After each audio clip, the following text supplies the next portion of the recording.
Ya, ini ada banyak uang lagi yang perlu ditambahkan ke tumpukan itu. Oh, hey, aku Zoe. Seorang lulusan baru yang menjadi pekerja kantoran dengan gaji yang buruk. Aku hampir tidak mampu membayar makanan dan sewa, apalagi memikirkan utang kuliahku. Sebenarnya tidak masalah jika itu hanya aku, karena aku bisa hidup dari mie kuah. Tapi aku juga harus memikirkan Berdi, adik perempuanku. Oh, dia sudah kembali dari sekolah. Zoe, aku menemukan ayah hari ini. Hah? Aku menatapnya dengan senyum masam. Sebenarnya ini bukanlah hal baru. Soalnya orang tua kami meninggal saat Berdi masih balita. Jadi sekarang dia ingin memiliki orang tua seperti teman-temannya. Dia sering berkata padaku, Zoe, kamu seperti ibuku. Tapi Clara dan Polly punya ayah juga. Dan aku menginginkannya. Dia begitu polos sehingga setiap kali dia melihat pria berwajah ramah di jalan, dia bertanya padaku, apakah itu ayahku? Ayo, sini. Bagaimana sekolah hari ini? Ayah sangat tampan dan dia tinggal di rumah besar. Ayo, aku akan membawamu menemuinya. Ya ampun, ini bukan cuma rumah, ini rumah besar. Bingung, aku hendak menanyai Berdi tentang hal ini. Tetapi dia mulai membunyikan bel berulang kali. Sebelum aku bisa menghentikannya, seorang yang tampak seperti kepala pelayan keluar dan dengan senang hati membawa kami masuk tanpa mempertanyakan apapun. Itu aneh. Aku meminum es tehku dan mengamati kemegahan tempat itu, menyerap energi yang kaya. Ketika tiba-tiba seorang pria yang sangat gagah berjalan mendekat. Itu dia, itu ayah. Hah? Ini sangat membingungkan dan melihatnya memeluk orang asing sungguh memalukan. Aku berbicara dengan pria itu untuk mencari tahu apa yang terjadi. Dan rupanya dia bernama Harry dan dia berusia 22 tahun seumuran denganku. Hah? Itu gila, karena dia terlihat dan bertingkah jauh lebih tua. Adapun cerita ayah, ternyata saat Berdi sedang menunggu bus sekolah, ia melihat seorang wanita menjatuhkan dompetnya. Jadi, dia bergegas mengambilnya dan hendak mengembalikannya. Namun wanita itu berbalik, melihat Berdi memegangnya dan menuduhnya sebagai pencuri. Tepat pada waktunya, Harry muncul dan mengaku sebagai ayahnya untuk menyelesaikan masalah tersebut. Kemudian dia membawanya ke mansion dan mengajaknya berkeliling. Jadi itulah yang terjadi. Aduh, dasar adikku. Berdi telah memberitahuku segalanya. Dia adalah anak yang sangat berharga. Aku akan dengan senang hati mengadopsinya. Tidak mungkin. Kenapa tidak? Kamu senang berada di sini, bukan, Berdi? Zoe, aku sangat suka di sini. Aku bisa bermain dengan Oreo sebanyak yang aku mau. Dan sekarang aku punya ayah seperti Clara dan Polly. Tapi aku tak bisa meninggalkannya sendirian di sini. Tentu saja tidak. Kamu bisa tinggal bersama Berdi. Apa? Kenapa orang sebaik itu tiba-tiba jatuh dari langit? Skeptis, aku memberitahu Harry aku butuh waktu untuk berpikir. Dia tersenyum dan menyerahkan kartu namanya dan menyuruhku menelponnya kapan saja. Apa ini? Harry Atkins, putra tertua dari ketua ATLAC Group. Luar biasa. Namanya tersebar di internet sebagai seorang pemuda kaya dan terpelajar. Jika itu masalahnya, maka pastinya ini sah, bukan? Aku tidak mampu membayarnya. Aku dan adikku berhak mendapatkan yang lebih baik dari kehidupan ini. Selain itu, alangkah baiknya jika memiliki tempat menginap gratis, ya kan? Jadi, keesokan harinya, aku pergi menemui Harry dan menawarkan bantuan mengerjakan pekerjaan rumah sebagai bayaran. Harry setuju dan memberikan kontrak yang telah disiapkan. Kontrak? Oke, tapi ada klausul di dalamnya yang mengharuskanku tidak menyebutkan aku adalah saudara perempuan Berdi. Ini agak aneh, tapi sudahlah, tidak masalah. Ini adalah kehidupan mewah baru kami. Tunggu, tapi apakah itu berarti aku juga harus memanggilnya ayah? Jadi, ya, kehidupan baruku dimulai. Dan astaga, itu gila. Seorang pelayan memberikanku sarapan di tempat tidur dan mencuci semua pakaianku. Saking banyaknya membantu pekerjaan rumah tangga. Sebenarnya jumlah pelayan di rumah ini lebih banyak dibandingkan jumlah staf di kantorku. Jadi jelas tak ada lagi yang bisa kulakukan. Meski begitu, aku ingin berguna. Karena mendengar mereka terus memanggilku Nona membuatku merasa sangat malu. Namun, ups, ternyata aku payah dalam pekerjaan rumah. Suatu kali aku memasukkan setelan bagus Harry ke dalam mesin cuci dan akhirnya merusaknya, yang membuatnya mondar-mandir di ruangan dengan marah. Selain itu, dia sepertinya tidak bisa mengatakan sesuatu yang baik tentangku. Selalu mengeluh tentang bunga yang aku beli, atau mengatakan muffin yang aku panggang selama berjam-jam terlalu kenyal. Dia membuang semua barang buatanku karena dia mengira itu sampah. Dasar pria yang kasar. Oh, Tunggu, dia bahkan bukan laki-laki. Dia hanyalah anak keras kepala yang tidak peduli dengan perasaan orang lain. Sudah kubilang, kalau bukan karena Berdi dan kontrak itu, aku akan... Uff. Tapi itu hanya keluhan kecil. Secara umum, kehidupan kami di sini luar biasa. Berdi sangat bahagia dan melihatnya menjalani kehidupan terbaiknya membuatku tersenyum. Tapi tanpa aku sadari, ternyata ini seperti ketenangan sebelum badai. Badai Rachel, tunangan Harry yang bertunangan sejak kecil. Dia berasal dari keluarga kaya dan karena itu dianggap sebagai aliansi pernikahan yang cocok untuk keluarga Harry. Aku mendengar para pelayan di rumah mengatakan bahwa Harry adalah penerus perusahaan. Jadi ketika dia menikahi Rachel, perusahaan akan semakin berkembang. Begitu dia melihatku, Rachel terus bertanya pada Harry, "Hei, siapa ini? Kenapa dia di sini? Dan gadis ini juga, kenapa ada anak kecil di rumah?" "Siapa wanita menakutkan ini?" Mendengar itu, Rachel menatapku dari ujung kepala sampai ujung kaki. Kemudian bertanya padaku, "Kenapa kamu di sini? Bagaimana kamu kenal Harry? Kapan kamu pergi dari sini?" "Cukup." Sungguh melegakan. Harry turun tangan tepat pada waktunya, lalu menyeretnya ke ruang baca. Rachel mengikuti Harry, tetapi tidak lupa melingkarkan lengannya di lehernya saat dia menatapku dengan ekspresi puas di wajahnya. Hah? Apa yang dia maksud dengan itu? Apakah dia cemburu? Jika itu masalahnya, maka dia membuang-buang waktunya. Sebab, memang benar aku sedang suka seseorang. Tapi itu bukan Harry. Kalian tahu, 1 minggu yang lalu aku sedang berjalan pulang dari toko kelontong ketika aku bertemu cinta dalam hidupku. Tas belanjaku pecah dan soda, kue, dan keripik kentangku terjatuh. Aku sedang mencoba untuk mengambil semuanya tanpa tertabrak ketika tiba-tiba seorang pria muncul dan membantuku. Lalu dia mengantarku pulang. Namanya Markus dan dia sangat ganteng. Setelah itu, kami bertukar nomor dan terus berkirim pesan sejak saat itu. Markus sangat mudah diajak bicara, jadi aku bercerita padanya tentang segala hal. Mulai dari Berdi yang diadopsi hingga fakta bahwa aku sekarang bekerja sebagai pembantu rumah tangga. Dia sangat manis dan baik hati, dan aku merasa bisa memberitahunya apapun. Dia adalah pangeran impianku. Bagaimanapun, kehidupan anehku di mansion terus berlanjut. Satu hal yang pasti, Harry sangat sayang ke Berdi. Untuk ulang tahunnya, dia mengejutkannya dengan perjalanan ke taman hiburan. Harus kuakui, kami bersenang-senang bersama. Berdi mengajak kami naik komedi putar 5 kali, lalu kami beli es krim. Tiba-tiba, aku melihat Harry menatapku dengan aneh. "Apa?" "Ada es krim di bibirmu. Di sini." Dia mencondongkan tubuh ke depan dan dengan lembut menyeka dengan serbet. Saat itu, kerumunan orang menyerbu masuk dan Harry mengulurkan tangan dan menarikku dan Berdi lebih dekat padanya. Mata kami bertemu dan, ya, kenapa aku merinding dan jantungku berdebar kencang? Apa maksudnya? Apakah dia melakukan itu dengan sengaja atau tidak? Dan kenapa aku merasakan perasaan aneh ini? Saat aku masih tenggelam dalam pikiranku, Harry menghentikan mobilnya dan berkata dia harus melewati tempat kakaknya untuk mengambil beberapa berkas. Hah? Bukankah itu Markus? Markus? Aku berseru. Kalian berdua saling kenal? Aku tidak menjawab, malah mengalihkan perhatianku ke Berdi.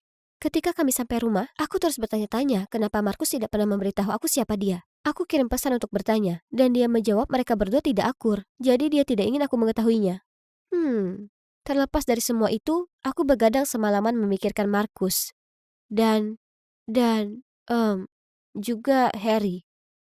Bisa dibilang aku bingung tentang segalanya. Kemudian, suatu hari Markus dan Rachel tiba-tiba muncul di rumah Harry dengan membawa banyak barang belanjaan. Rachel mengumumkan bahwa dia sedang membuat kue, karena sebentar lagi dia akan berulang tahun, dan kita semua harus membantu. Oke, aneh, tapi terserah. Aku sedang menyiapkan adonan ketika Markus meraih tanganku yang mengaduk, dan bersikeras membantuku. Tiba-tiba, Harry menyerbu di antara kami. Setelah melihat ini, Rachel menarik lengannya dan menariknya pergi. Mataku membelalak ngeri saat aku melihat adonan itu terbang ke udara dan perlahan-lahan berceceran ke seluruh tubuh kami. Kami berdiri di sana, berlumuran adonan kue, saat kami semua bertukar tatapan kotor.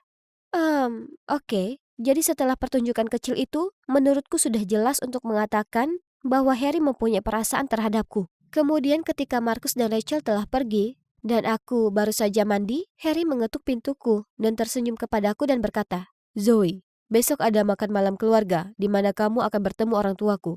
Jangan khawatir, kamu tidak perlu mengatakan apapun. Sebagai cara mengucapkan terima kasih, aku akan melunasi hutang kuliahmu." Oke, itu aneh, tapi saat ini aku sudah belajar untuk tidak mempertanyakannya lagi. Selain itu, alangkah baiknya jika bebas hutang. Dan itu hanya makan malam, kan? Aku ingin memutuskan pertunangan dengan Rachel. Ini pacarku, dan kami sudah punya anak bersama. A apa? Aku hampir berseru. Tetapi Harry meremas tanganku untuk menghentikanku mengatakan apapun. Jadi aku duduk di sana dengan ekspresi tercengang di wajahku. Tepat pada saat itu, Marcus dan Rachel menyerbu masuk. Hentikan aksinya. Ibu, ayah, dia bukan pacarnya. Dan gadis kecil itu adik perempuannya. Dia hanya seorang pembantu miskin. Ya, benar. Aku sudah tahu selama ini. Akulah yang menyuruh Marcus berpura-pura menyukaimu untuk mendapatkan bukti. Ah, ada apa semua ini?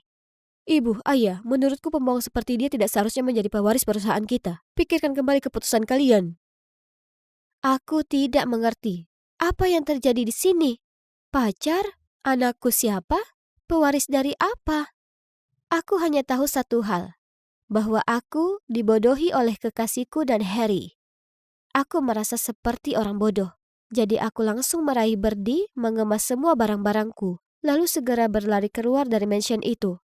Birdie yang malang dan lugu tampak begitu bingung. Dia terus bertanya di mana ayahnya berada dan kenapa dia tak bisa tinggal bersamanya. Aku mengambil saja sisa tabungan kami untuk menyewa apartemen kecil untuk kami berdua. Kehidupan kembali normal. Surat permintaan terakhir dan sebagainya. Inilah realita hidup kami. Aku tahu itu sekarang. 2 bulan terakhir seperti mimpi. Sudah waktunya untuk bangun. Tapi tetap saja, aku kesal setiap kali aku memikirkan bagaimana Harry telah membodohiku. Aku mencari tahu secara online dan melihat artikel tentang bagaimana Marcus mengambil alih perusahaan, namun akhirnya bangkrut karena pengambilan keputusan yang buruk. Adapun Harry, dia telah mendirikan startup-nya sendiri, dan tampaknya berjalan cukup baik. Namun kemudian pada suatu hari yang cerah, aku sedang dalam perjalanan untuk menjemput Birdie dari sekolah, ketika seseorang yang aku kenal berjalan di sampingku. Hei, ini hari yang menyenangkan kan? Harry, apa yang kau mau? Lihat. Kuakui pada awalnya, aku hanya memanfaatkanmu untuk membatalkan pertunanganku dengan Rachel. Tapi kemudian, aku menginginkanmu dan Birdie dalam hidupku. Aku mencintaimu, Zoe. Ayo pulang bersamaku. Kita tak bisa hasilkan keuntungan sedikit pun bulan ini. Lagi. Bisnis sedang sepi akhir-akhir ini. Oh tidak, apa ini sudah lewat jam 5? Aku harus jemput Lucy. Aku bergegas ke rumah Elena. Dia adalah sahabatku. Dia sering membantuku menjaga putriku Lucy supaya aku bisa bekerja lembur. Tak peduli betapa berat semua bagiku, paling tidak aku masih punya Lucy. Bahkan di hari terburukku, sekali pandang ke senyumnya yang bagai malaikat, kusadari semuanya tak terlalu buruk. Kenapa dengan wajah cemberut itu? Apa bulan ini sama beratnya seperti bulan lalu? Aku mengangguk, lesu, dan masuk ke rumah. Keadaan makin parah. Aku hanya ingin menghasilkan cukup uang untuk beri kehidupan yang layak untuk Lucy, tapi aku bahkan hampir bangkrut. Aku menengok ke arah Lucy yang sedang bermain dengan bonekanya di lantai ruang tamu. Kurebahkan diri di sofa, sementara Elena membawakanku secangkir teh. Semuanya akan membaik, aku yakin itu. Bagaimana kalau kubacakan kartu tarot untuk memeriksa apakah keadaan akan membaik untukmu? Iya, boleh. Kita anggap saja ramalan-ramalan itu benar. Aku tak begitu suka semua hal yang berbau mistis, tapi Elena sangat percaya itu. Kurasa tak ada salahnya dengar pendapatnya, ya kan? Dia menyuruhku mengocok kartu, lalu meletakkan beberapa di meja tamu depanku. Oh, itu menarik. Hei, Nora, sepertinya hidupmu akan berubah lebih cepat daripada yang kau kira. Takdir memberitahu bahwa besok sepulang kerja di toko roti dekat dengan tokomu, sepertinya kau akan bertemu seorang pria yang kaya. Aku menatap pada kartu-kartu itu. Bagaimana bisa dia mendapat semua informasi ini dari kartu itu? Ya, terserahlah. Terima kasih sudah menjaga Lucy. Tapi sebaiknya ku ajak dia pulang. Siapa yang percaya dengan trik ramalan itu? Tapi, kalau dipikir, aku juga putus asa. Dengan semua lockdown dan Brexit, toko lilinku yang kecil di bagian selatan Inggris tak berjalan dengan baik akhir-akhir ini. Tak ada promo buy to get one free atau pameran penjualan yang bisa membantu. Uangku tersisa 1 digit dari uang yang dipinjami orang tuaku untuk membuka toko. Kemudian ada Lucy yang harus kupikirkan. Di usianya yang 3 tahun ini dia sudah melewati begitu banyak. Termasuk ayahnya yang meninggalkan kami berdua. Aku ingin memberikan kehidupan yang luar biasa untuknya, bukannya menyebabkan kami berdua jadi gelandangan. Mungkin sebaiknya kulakukan apa yang dikatakan Elena. Maksudku toh tak ada ruginya buatku. Jadi hari berikutnya saat aku menutup toko lebih awal dengan Lucy di belakangku, kami berjalan menuju toko roti itu. Sepertinya tak ada seorang pun. Sepertinya Elena salah sekali. Oh, Nona, saya minta maaf. Aku menyingkirkan sisa-sisa kue dan melotot ke pria ini. Oke, jadi sepertinya dia hanya beberapa tahun lebih tua dariku. Tapi kenapa dia memakai baju yang sangat kuno? Dan ada apa dengan gaya rambutnya yang buruk itu? Ini pasti pria yang Elena bicarakan, ya kan? Tapi dia jauh dari tipeku. Tapi, kurasa jika pacaran dengannya mengubah segalanya. Maka, oh, anak yang cantik. Dia menunjuk ke Lucy yang selalu menggendong boneka kesukaannya. Ya, ini putriku Lucy. Terkadang aku yakin dia lebih menyayangi boneka itu daripada aku. Dia tak mau melepaskannya. Dia terkekeh, lalu dengan canggung menggaruk kepala sambil berkata, "Kau ibu yang baik, aku bisa tahu itu. Apa kau lewat sini?" Dia menunjuk ke jalan. Aku mengangguk kemudian mulai berjalan bersamanya. Oke, jadi nama panggilannya Dylan. Dia adalah insinyur dan baru saja pindah ke sini untuk kerja. Kami bertukar nomor telepon dan apa kalian tahu? Kami sering berkirim pesan. Segera kami mulai jalan bareng, dan dia lumayan, meski agak membosankan. Tapi Lucy sepertinya sangat mengaguminya. Dia membuat wajah konyol untuk membuatnya tertawa dan membelikannya permen. Dia bahkan mengajak kami berdua pergi ke kebun binatang. Ya Tuhan, itu sangat seru. Dan Lucy suka sekali lihat penguin. Dan saat dia katakan padaku dia menyukaiku dan mengajak pergi kencan, aku berkata ya. Oke, memang dia bukan tipeku biasanya, tapi dia kaya. Dan baik pada Lucy. Lagi pula, ini terlalu berlebihan untuk jadi satu kebetulan, ya kan? Ramalan kartu tarot Elena pasti jadi nyata, dan dia adalah pria yang akan mengubah keberuntunganku. Hei, semua kencan romantis, keluar ke restoran dan banyak tempat cukup menyenangkan. Dan lebih baik lagi, bisnisku semakin membaik. Ini sangat hebat dan sebagainya, tapi kencan dengan Dylan mulai terasa melelahkan. Aku suka pria ini, dia manis dan baik, tapi aku tak punya perasaan terhadapnya. Suatu kali setelah menyantap makanan lezat, dia mengantarku jalan pulang. Lalu, di depan pintuku, dia mengutarakan betapa dia suka padaku, lalu mencondongkan tubuhnya untuk menciumku. Panik, segera aku menyingkir, membuatnya tersandung dan hampir jatuh ke semak-semak. Di lain waktu, dia tiba-tiba meraih tanganku saat kami berjalan lewat taman. Aku lalu berdiri saja di sana, sementara dia menatap sedih dan berkata, "Nora, aku sangat menyukaimu. Dan aku tahu kau juga suka padaku karena kau tak lepaskan genggamanku." Itu membuatku sangat canggung, jadi aku pura-pura saja ada sesuatu di mataku lalu mengubah topik pembicaraan. Jimat keberuntungan atau tidak, aku tak bisa begini terus. Jadi saat Dylan mengejutkanku di tokoku dengan sebuket bunga yang menyebabkan sekawanan tawon mulai mengerumuniku, aku berteriak padanya. "Tolong, aku berusaha kerja. Bisakah kau tinggalkan aku sendiri?" Dylan tampak kecewa kemudian pergi. Aku merasa sangat tak enak soal itu, tapi aku merasa sesak olehnya. Setelah itu Dylan dan aku berhenti saling bertemu. Tapi seperti yang kuduga, bisnisku mulai merosot lagi. Kenapa? Kenapa harus dia yang membuat semuanya berjalan baik? Tapi jika hanya Dylan yang bisa membuatku menghasilkan uang, mana mungkin? Ya, kemudian aku lanjut kencan dengannya hingga akhir musim dingin. Maksudku aku memang butuh uang untuk menghidupi Lucy. Sebagai permintaan maaf, kuputuskan membelikan Dylan kue kesukaannya dari toko roti itu dan memberi dia kejutan dengan itu. Tapi saat aku jalan keluar dari toko roti, aku menabrak seseorang. Dylan? Ternyata dia juga berencana mengejutkanku dan dia baru akan beli kue untuk mengumpulkan nyali. Aku mengajaknya ke tokoku dan dia memberiku gelang batu permata jelek ini. Tapi kupaksakan untuk tersenyum. Kubilang itu cantik sekali lalu memeluknya. Sepertinya kami kembali berhubungan. Malam itu aku pulang dan meletakkan gelang itu di samping. Tapi kemudian Lucy memegangnya dan kuperhatikan salah satu batu permatanya hilang. Aku sangat takut dia sudah menelannya. Kuhabiskan semalaman di IGD. Ternyata itu hanya dugaan yang salah. Hadiah yang bagus, Dylan. Demi bisnisku, aku mungkin harus mengencani Dylan, tapi itu tak berarti aku tak bisa bertemu orang lain juga. Jadi, aku gabung ke aplikasi kencan dan mulai ngobrol dengan pria tampan bernama Austin. Kami sangat cocok. Jadi saat dia mengajakku jalan, aku mengiyakan. Itu pertemuan yang tak bahaya. Ini bukan selingkuh, kan? Austin muncul dan ya, aku tak mau membandingkan. Tapi Dylan itu bagaikan gurun pasir, sedangkan Austin jelasnya seperti oase hijau. Tapi tepat saat aku dan Austin melangkah keluar dari kafe, kami berpapasan dengan Dylan di trotoar dengan gadis lain. Jadi ternyata kami berdua ingin bertemu orang baru. Kalau begitu, mungkin tak perlu menunggu sampai musim dingin. Jadi Dylan memaksa untuk mampir. Dan wajar, dia ingin tahu siapa Austin. Aku sebutkan bahwa kami berdua bertemu orang lain, jadi itu tak masalah. Tapi ternyata gadis yang kulihat dengannya hanyalah seorang teman. Ini waktunya aku jujur dengannya, jadi kuceritakan bagaimana dia itu jimat keberuntungan untuk bisnisku. Dan itulah kenapa aku lanjut mengencaninya. Dia memegangi dadanya dan memberiku tatapan patah hati. Kemudian dia hanya mengangguk dan pergi. Aku merasa sangat bersalah soal itu, tapi paling tidak sekarang sudah berakhir, ya kan? Aku kembali membesarkan Lucy sebaik mungkin, berusaha selamatkan usahaku dan pacaran dengan Austin. Tapi pada akhirnya hubungan dengannya tak berhasil. Anehnya, kudapati diriku memikirkan Dylan sepanjang waktu. Sekedar hal-hal receh yang dia katakan dan gayanya yang unik. Aku tak bisa tidak memikirkan, andai dia sekarang ada di sini, hidup pasti akan jauh lebih baik. Ya Tuhan, aku baru tersadar. Aku sebenarnya punya perasaan terhadap Dylan. Ku coba mengirim pesan dan menelponnya, tapi dia tak menjawab. Kurasa aku tak bisa menyalahkannya.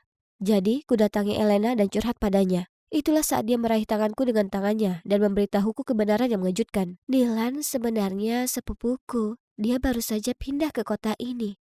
Dan dia seorang insinyur. Tapi aku mengarang soal keberuntungan itu. Sebenarnya Dylan pernah sekali melihatmu datang menjemput Lucy dan menyukaimu. Jadi kuputuskan untuk lakukan perjodohan. Apa? Jadi selama ini semua adalah kebohongan? Usahaku tak membaik karena Dylan. Itu semua hanya kebetulan. Aku agak marah pada Elena, tapi aku minta bantuannya. Aku sangat gugup. Ku minta Elena mengatur pertemuan dengan Dylan. Dia kira akan menemuinya, bukan aku. Oh, itu dia. Oh, itu kamu. Dylan, aku tahu sikapku buruk terhadapmu dan aku minta maaf. Elena memberitahuku semuanya dan aku tak peduli jika bisnisku bisa lebih baik atau buruk. Meski kita berdua saling menipu, aku tahu kalau aku menyukaimu. Dan aku hanya ingin kau di sisiku. Dia memberiku pandangan bertanya-tanya. Kemudian melihat aku bersungguh-sungguh, dia memelukku. Jadi sekarang bagaimana? Nah, aku dan Dylan kembali bersama. Dia sangat baik dengan Lucy dan coba tebak. Bisnisku secara ajaib kembali berjalan lancar. Ternyata itu tak ada hubungannya dengan keajaiban atau jimat keberuntungan atau ada hubungannya dengan Dylan. Yang tak hanya merekomendasikan toko lilin ke semua teman dan kliennya, tapi juga memulai kampanye marketing online yang luar biasa untukku. Terkadang kebahagiaan itu tepat di depan mata kita, tapi kita masih saja mencarinya di tempat lain. Jadi saranku untuk kalian adalah belajar bahagia dengan semua yang sudah kalian miliki. Karena percayalah padaku, hanya pada saat kau kehilangan itu semua, maka kau akan sadar betapa luar biasanya mereka sedari awal. Terlalu banyak belajar dan kurang tidur membuatku merasa seperti zombie.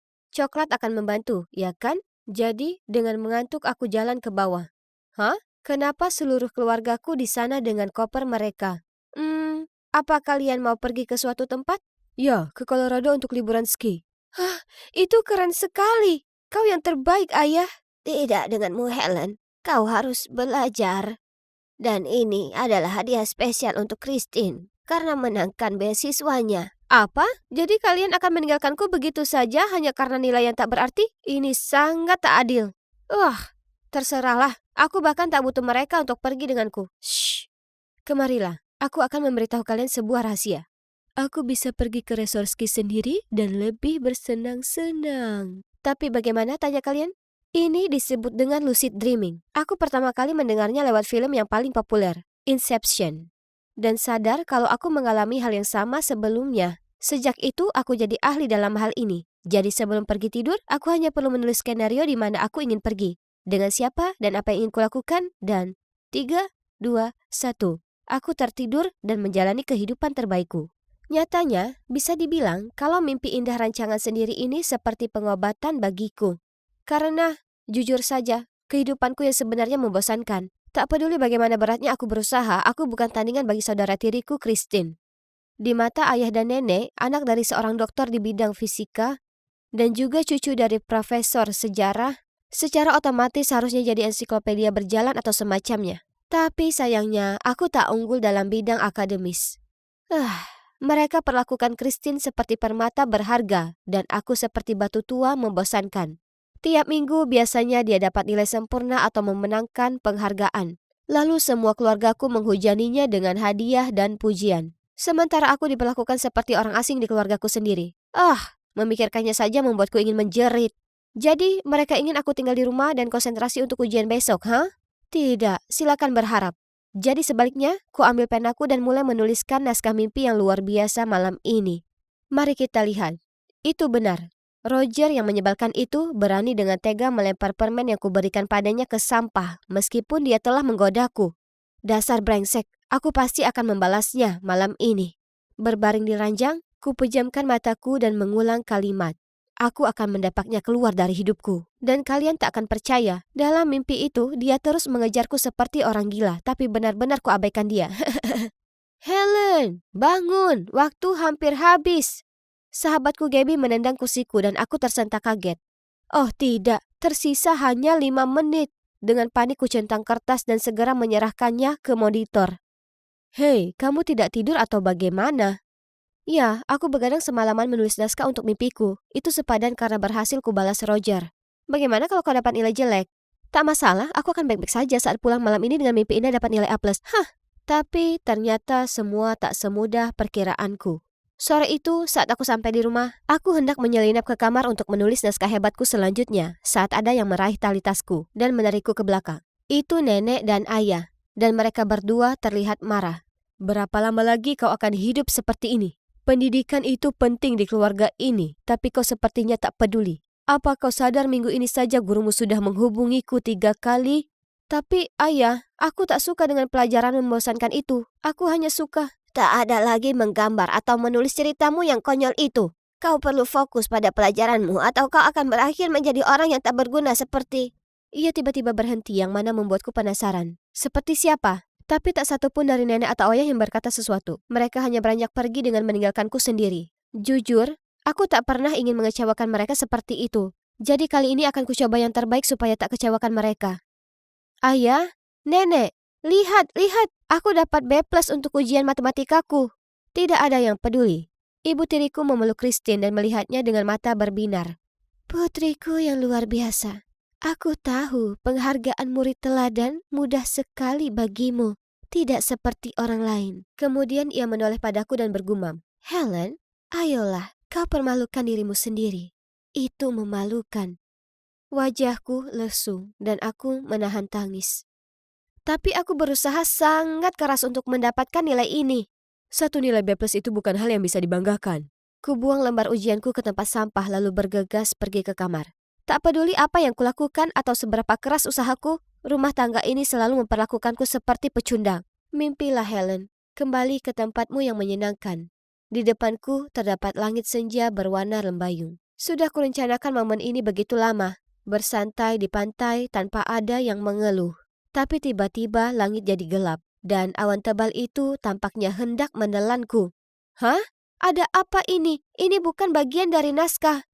Ketakutan aku lari ke hutan tapi sangat gelap dan seram di sini. Lalu aku tersandung ranting dan terjatuh. Aduh!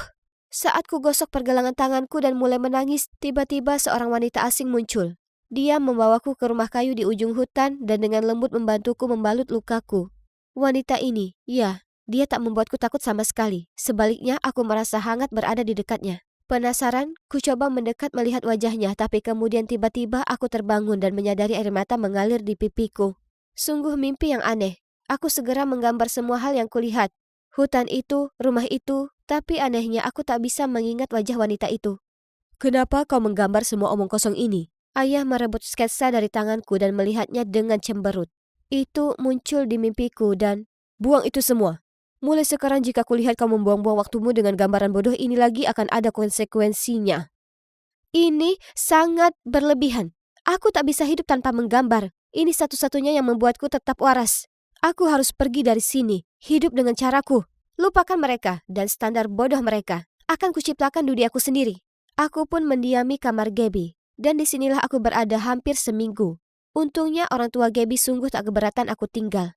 Sedangkan keluargaku, mereka tak mengirimiku pesan sekalipun. Dan ya, mimpi terus berlanjut. Tapi sekarang aku masih takut tidur karena mimpiku yang jelas itu masih kacau. Terkadang indah, terkadang buruk. Dan sebagian besar hasilnya tak lagi seperti yang kuharapkan. Hingga suatu hari hutan menyeramkan itu muncul lagi. Tak peduli seberapa sering aku menjerit membangunkan diriku, aku masih tak bisa keluar dari mimpi buruk itu. Panik, aku terus berlari dan berlari dengan harapan menemukan tempat aman hingga kulihat wanita itu. Dan sekali lagi dia ulurkan tangannya untuk membantuku. Kali ini tak akan kulewatkan kesempatanku. Kulihat dengan baik wajahnya, mengingat setiap detailnya, dan segera saat aku bangun, aku menggambarnya. Wah, aku tak tahu kamu menonton acara malam ini. Gabby terkekeh. Acara apa? Lihat, dia itu selebriti. Dia pemandu acara TV yang kadang ditonton ibuku. Jadi, wanita itu orang sungguhan. Jika begitu, aku harus menemukannya. Aku tak begitu tahu apa yang terjadi. Hanya saja ada sesuatu yang mengikatku dengan wanita ini, dan aku perlu mencari tahu. Untungnya, Gaby punya paman yang kerja di studio ini, dan dia memberi kami izin khusus untuk bertemu pembawa acara itu secara langsung. Saat kamera berhenti merekam, dia berbalik dan melihatku, lalu matanya membelalak karena terkejut. Helen? Helen, apa ini sungguh dirimu? Kemudian dia bergegas datang dan memelukku. Hah? Apa yang baru saja dikatakannya? Kami tak saling kenal dan... Yang janggal adalah pelukan ini tak terasa asing sama sekali. Sebaliknya kurasakan sama hangat dengan saat dia merawatku di mimpiku. Saat dia melonggarkan pelukannya padaku dan tersenyum berseri-seri, aku berkata, dan Anda siapa? Sayang, ini aku, ibumu. Itulah saat kusadari sesuatu. Tentu saja dia ibuku. Lihat, kami punya mata yang sama. Tak perlu dikatakan ini kejutan besar. Kami saling berpelukan lama sekali disertai air mata. Lalu ibu mengajakku ke belakang panggung mengambilkan segelas air, lalu menceritakan semuanya. Jadi setelah aku lahir, ibu pernah tertangkap skandal perselingkuhan. Ayah marah soal kerugian yang akan terjadi pada karirnya, jadi dia mendapaknya keluar dari rumah dan tak izinkan dia melihatku. Sekian lama setelahnya ibu menemukan kalau nenek ada di belakang semuanya. Hanya karena ia tak menyetujui pernikahan ini, jadi ia menyusun ide itu. Tapi kenapa ibu tak pernah berusaha menemukanku, padahal selama ini ibu tinggal begitu dekat? Oh, tidak sayang. Aku selalu menjagamu. Suatu kali, beberapa tahun lalu, kulihat kau sedang bermain di taman. Rambutmu dikuncir dua dan... aku berusaha mendekatimu, tapi ayahmu mengancamku. Dia orang yang sangat berpengaruh, yang sebenarnya mampu menghancurkan hidupku. Dan kupikir tidaklah adil untuk menyeretmu melewati itu semua. Tapi, semuanya sudah berubah sekarang. Aku tak akan meninggalkanmu sendiri lagi. Aku masuk ke rumah itu dengan biasa saja, dan semua orang berhenti melakukan aktivitasnya dan melotot padaku dengan jijik. Kau kembali. Jika kau tak siap belajar dengan baik, maka tak usah repot-repot tinggal. Aku menghela napas panjang, lalu berkata, ayah tak bisa memperlakukanku seperti ini lagi. Aku berusaha keras dan tak adil kalau ayah menghukumku hanya karena aku menjadi diriku sendiri. Jadi aku pergi dan aku tak akan pernah kembali. Kemana kau akan pergi?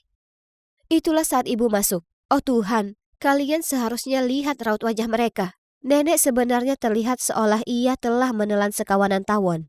Aku berdiam diri dan membiarkanmu memanipulasi dan mengontrolku. Nah, tidak lagi. Ku bawa putriku dan kami akan jalani hidup yang pantas kami dapatkan. Kemudian mengacuhkan kata-kata jahat mereka, ibu memegang lenganku dan menuntutku keluar dari sana. Jadi itu momen di mana ku tinggalkan rumah dan pindah dengan ibuku. Sekarang aku menggambar sebanyak yang ku mau. Malah, ibu membiarkanku membuat mural di dinding ruang tamu. Ini akan keren sekali ketika selesai. Oh, dan tentang lucid dream itu, aku tak lagi menulis naskah. Sebaliknya, ku sadari bahwa aku lebih baik fokus pada kehidupan realitaku dan menjadikan diriku versi terbaik dari diri sendiri semampuku. Lagi pula, sehebat apapun dunia mimpi, tak akan seindah seperti menjalani hidup secara langsung. Hai, aku Belle. Umurku 18 tahun dan hari ini adalah hari pertamaku di Boston College. Keren kan? Oh, tunggu. Sepertinya aku mendengar seseorang menangis. Kenapa kita tidak pergi berbelanja? Itu akan membuatmu merasa lebih baik. Tidak, aku tidak mau melakukan apapun. Tinggalkan aku sendiri. Tunggu. Gadis yang terisak-isak itu dia terlihat sangat familiar bagiku. Apakah itu dia? Lihat apa kamu? Gadis yang lain membentakku. Astaga, kenapa serius sekali? Keesokan harinya aku memutuskan untuk melakukan kegiatan bertetangga, jadi aku membawakan pie apple untuknya. Pintunya terbuka dan, wow, dia tampak seperti baru saja kena badai. Rambut dan pakaiannya berantakan dan matanya bengkak. Oh, hai. Aku, Belle, baru saja pindah ke sini. Senang berkenalan denganmu. Oh, hai. Aku Lara. Ya, Lara. Lara dari SD. Bagaimana mungkin dia tidak tahu kalau itu aku? Kemudian kenangan masa kecilku mulai muncul kembali di benakku. Saat itu aku sangat pemalu dan karena keluargaku punya masalah keuangan. Aku selalu memakai pakaian usang. Aku kira ini menjadikanku sasaran empuk bagi beberapa anak jahat. Lalu suatu hari saat aku sedang berjalan pulang dari sekolah, anak-anak itu mengikutiku, mendorongku, lalu mulai tertawa sambil menggeledah tasku. Namun kemudian sebuah mobil mewah berhenti di samping kami, dan Lara mengintip melalui jendela dan berkata kepada mereka, "Biarkan dia sendiri, kalau tidak aku akan membatalkan undangan kalian ke pestaku." Setelah itu Lara pergi sebelum aku sempat mengucapkan terima kasih, dan anak-anak jahat itu langsung pergi. Melalui mata anak kecilku aku melihatnya sebagai bidadari. Dia cantik dan populer. Tapi dia tetap berhenti untuk membantuku. Sayangnya, setelah kejadian itu, orang tuaku berpikir yang terbaik adalah memindahkanku ke sekolah lain. Dan aku tidak pernah melihat Lara lagi. Ya, sampai sekarang. Terima kasih untuk pie apple-nya. Masuklah jika kamu mau. Oh ya, kalau kamu tidak keberatan.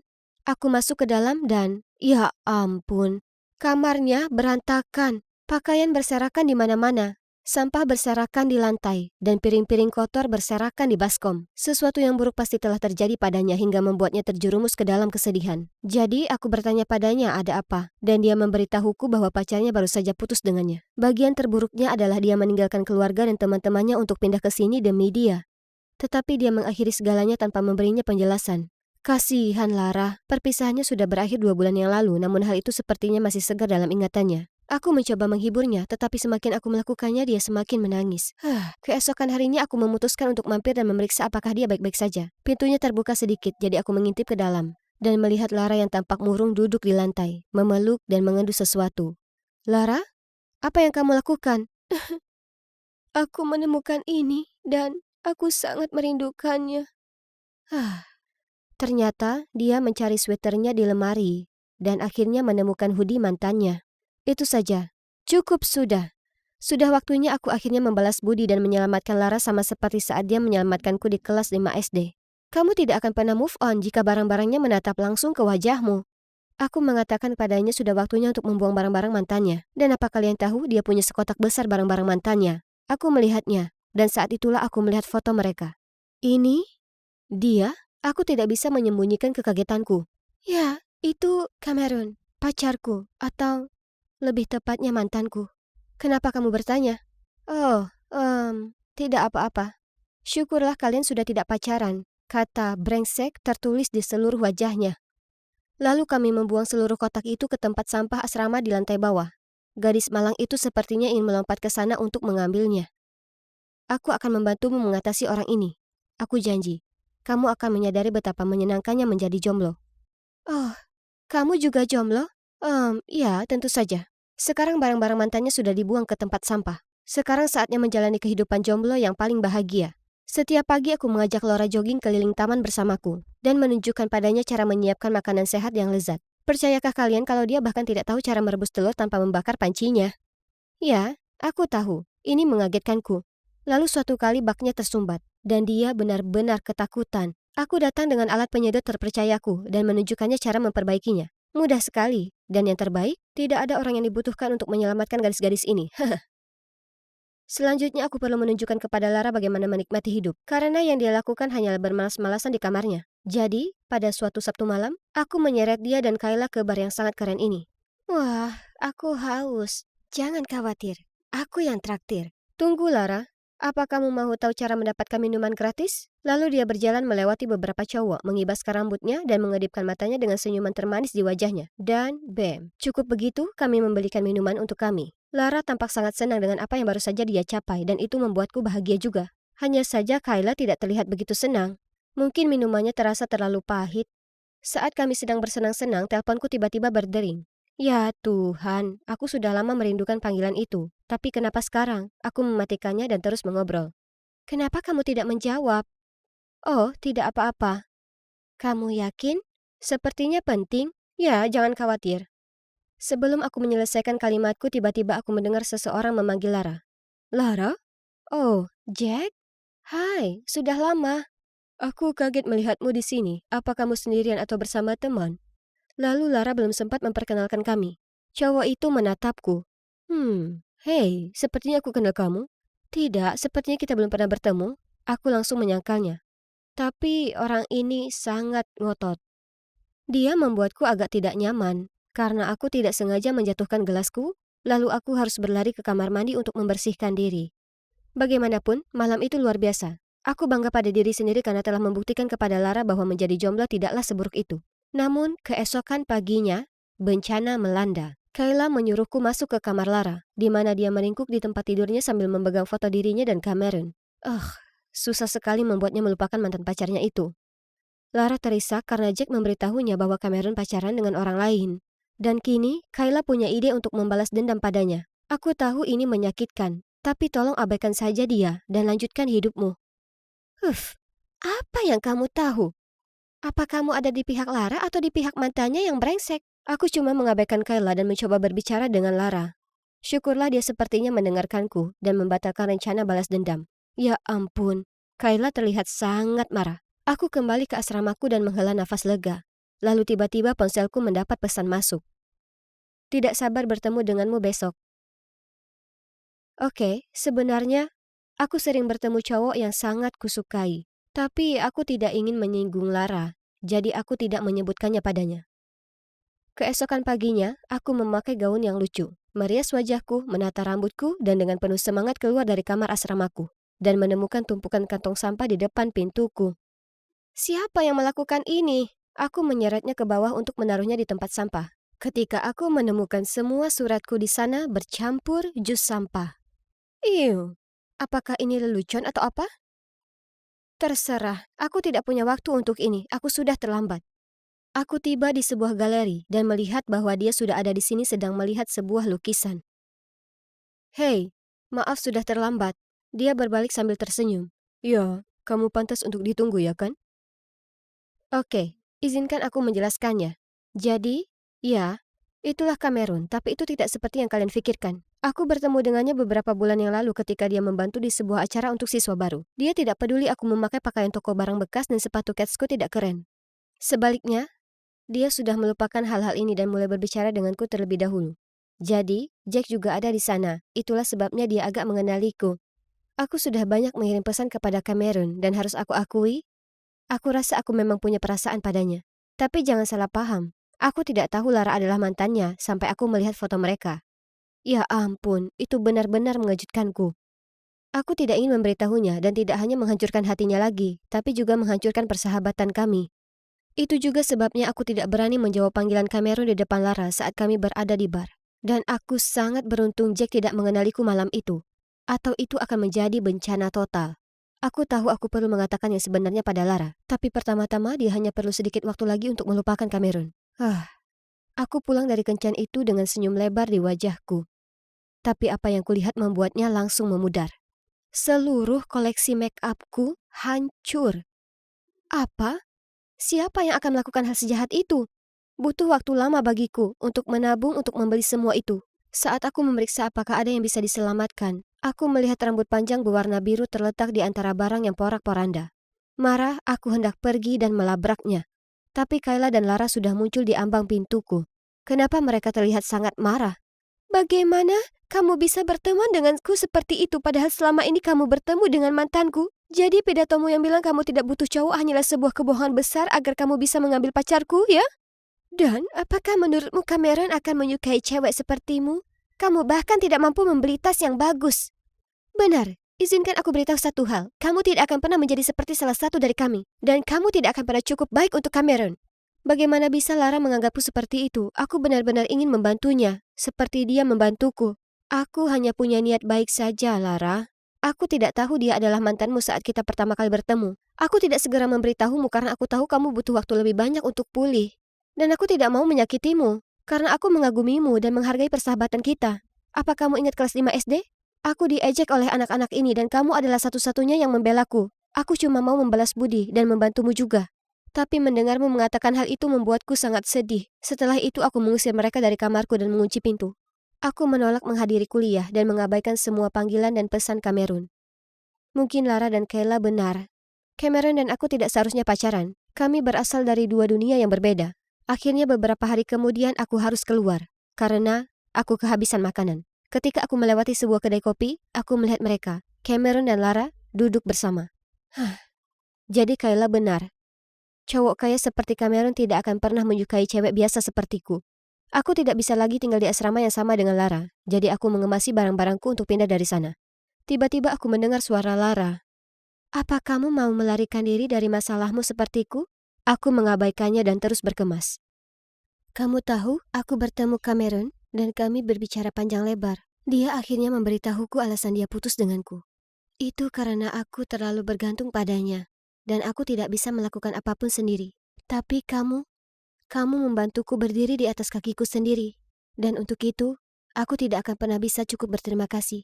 Lara, sejujurnya aku selalu ingin mengatakan yang sebenarnya padamu. Aku tahu, tapi itu tidak penting lagi. Tahukah kamu yang penting sekarang adalah menikmati kehidupan seorang jomblo yang mandiri, bukan? Oh, aku membelikanmu ini. Kayla sudah keterlaluan menghancurkan barang-barangmu. Selain itu, menurutku ada seseorang yang ingin bertemu denganmu. Tiba-tiba ada ketukan di pintu. Aku membukanya. Dan ya Tuhan, berdiri di sana, dengan karangan bunga besar adalah Cameron. Jadi sepertinya aku bisa terus mengenal Cameron sekarang. Dan aku tidak perlu pindah lagi. Tapi tahukah kalian apa bagian terbaiknya? Temanku sudah kembali. Hey, aku Connor, dan sekarang aku sedang rehat belajar yang layak kudapatkan untuk nongkrong dengan teman-temanku. Aku kuliah di Georgia Institute, dan yakin akan segera jadi arsitek terkemuka suatu hari nanti. Sekarang ada satu hal yang harus kuurus sebelum aku bisa menikmati hari libur dengan baik. Oh, itu dia. Connor, aku tak bisa lagi melakukan ini. Aku tak mau menyakitimu, tapi maaf, kita harus berhenti saling bertemu. Ah, ya sudah, semua akhir merupakan awal yang baru. Tos. Aku adalah ahli dalam membuat pacar yang aku sudah bosan untuk putus denganku. Itu hebat. Karena dengan begini tak ada yang menuduhku jahat. Apa yang harus kulakukan sekarang? Dengan enggan, harus kucari tantangan baru setelahnya. Oh, aku minta maaf. Aku baru akan menyerahkan ini. Tak apa. Hanya coba mencari satu makalah lagi. Siapa namamu? Aku Connor. Hai. Matanya yang berbinar, rambutnya yang mengkilap, tangannya yang lembut. Tapi kenapa tiba-tiba ada anak culun menarikku menjauh dari gadis seksi itu dan menuju pojok ruangan? Sebelum aku sempat bertanya padanya apa yang terjadi, dia mulai melambaikan foto cewek ini di depan wajahku. Jadi cowok ini bernama Patrick, dan cewek di foto itu Peg, pacarnya.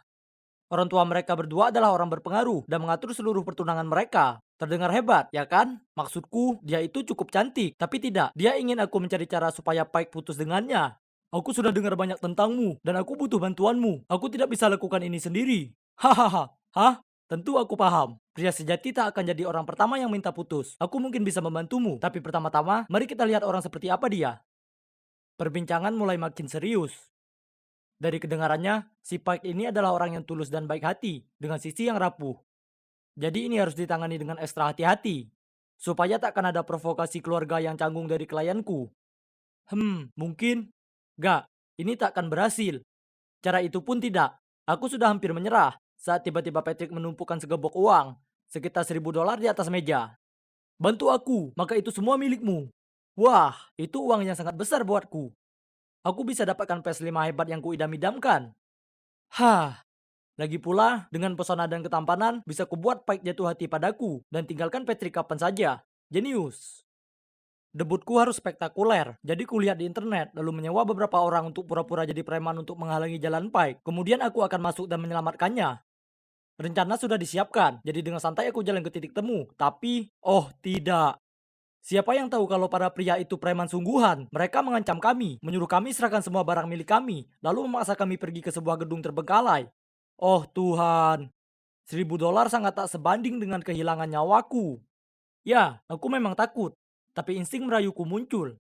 Dan aku menoleh ke Pike dan mulai bicara dengannya. Oh astaga, dia sangat manis. Dan kuperhatikan bahwa saat dia bicara sesuatu yang menarik minatnya, dia mengernyitkan hidung. Dia sangat imut, tapi yang terpenting, sangat pintar. Kenapa demikian? Karena hanya sejam kemudian, polisi muncul dan menangkap para preman itu. Ternyata, sebelum Pike serahkan barangnya, dengan cepat dikirimnya nomor plat berandal itu ke seorang teman dan menyuruhnya hubungi polisi. Dan untung bagiku, berkat pertemuan takdir ini, aku dapat sedikit informasi tentangnya dan tahu kalau Pike sedang berencana belajar bahasa Spanyol untuk kuliah jurusan pariwisata di sana. Tapi ada satu hal yang lebih penting, yaitu, kurasa, aku naksir padanya. Dia tak seperti cewek kebanyakan yang kutemui sebelumnya. Aku ingin memenangkan hatinya, sungguh, bukan hanya karena rencana tersebut. Itu yang terbaik untuk kedua belah pihak. Patrick akan bebas dari Pike sesuai permintaan. Tapi Pike tak akan berakhir bertepuk sebelah tangan, karena dia akan punya pacar baru yang tampan di sisinya. Yap, itu aku. Hahaha. Hanya ada satu masalah. Di semua keributan hari itu, aku lupa minta Pike nomor teleponnya. Ups, aku harus minta Patrick untuk itu, dan kemudian mengirim pesan padanya, tapi sayangnya tak kuterima balasan apapun. Aku harus pandai soal ini, jadi kuputuskan untuk pura-pura jadi tutor bahasa Spanyol. Ya, aku tak bisa bahasa Spanyol, tapi dengan pesonaku, itu bukan masalah, ya kan? Kuciptakan profil mentereng dan kusuruh Patrick berpura-pura browsing dan tak sengaja menemukanku. Lalu menunjukkannya ke Pike. Dan, ting, hola, yo soy Profesor Connor. Tapi tunggu, ampun. Andai saja aku belajar bahasa Spanyol lebih giat di SMA, karena sekarang kemampuan bahasa Spanyolku hanya sebatas kata-kata yang kuambil dari menonton maraton Money Heist. Jadi kusalin saja pelajaran bahasa Spanyol dari YouTube dan mengajarkannya ke Pike. Aku tak tahu apakah karena keterampilan mengajarku atau karismaku, tapi Pike sepertinya menganggapku jago.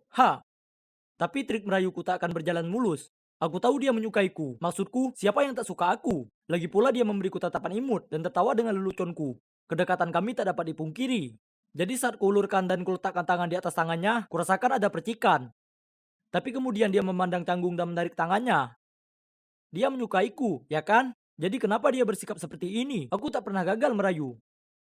Merasa frustasi, aku berjalan santai di jalan. Apa itu Patrick yang dengar yang berpegangan tangan dengan gadis? Ku kenali rambut panjang itu. Itu Pike. Uh, kenapa Pike tak kunjung juga campakan pacar payahnya itu? Dan kenapa dia tak mau pacaran denganku saja? Aku hendak pergi, tapi semakin kupikirkan, makin aku jadi kesal.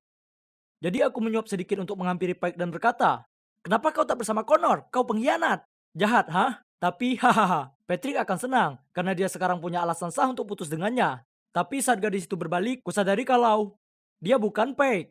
Gadis malang itu tampak benar-benar kebingungan. Patrick mulai memakinya dan menarik lengannya sangat keras sampai dia hampir terjatuh. Di mana Patrick si culun? Dan itu sama sekali tak baik. Kemudian dia mengangkat tangannya untuk memukulnya, tapi aku muncul di depannya. Stop, tak ada alasan untuk memukul perempuan, bro. Patrick langsung menarik kerah bajuku.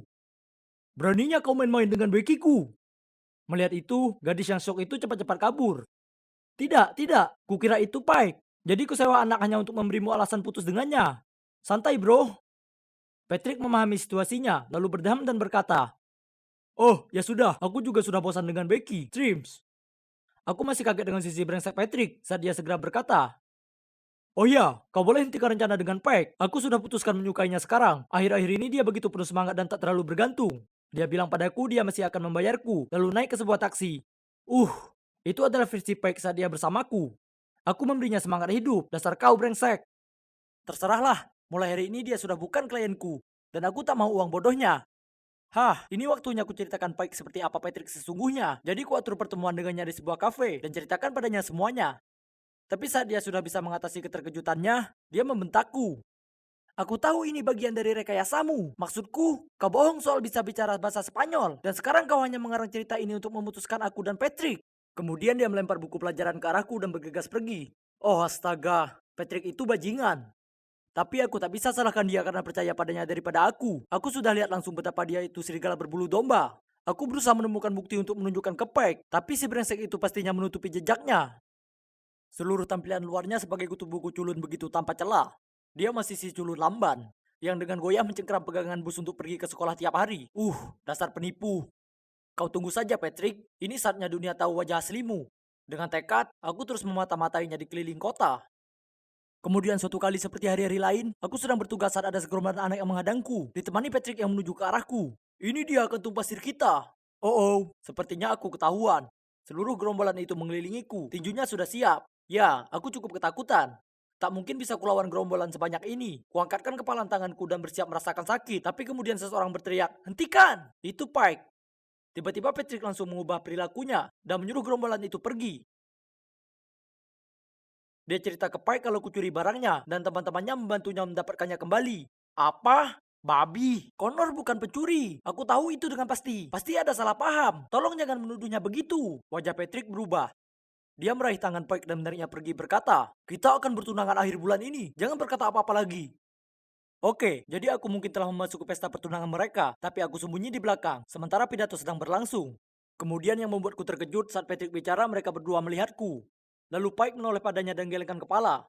Menyakitkan melihatnya seperti ini, mungkin dia berubah pikiran. "Apa maksudmu? Ini karena Connor." Pike diam saja, sementara orang tua Patrick jadi geram. "Beraninya kau selingkuh dari anakku? Kau pikir kau ini siapa?" "Pike, apa yang terjadi?" Sungguh, Pei, katakan sesuatu. Merasa tertekan dan ketidakadilan atas semuanya, Pei yang malang tampak putus asa saat berusaha keras menahan tangis. Aku sungguh tak tahan melihatnya seperti ini, jadi aku keluar dari kerumunan untuk membelanya.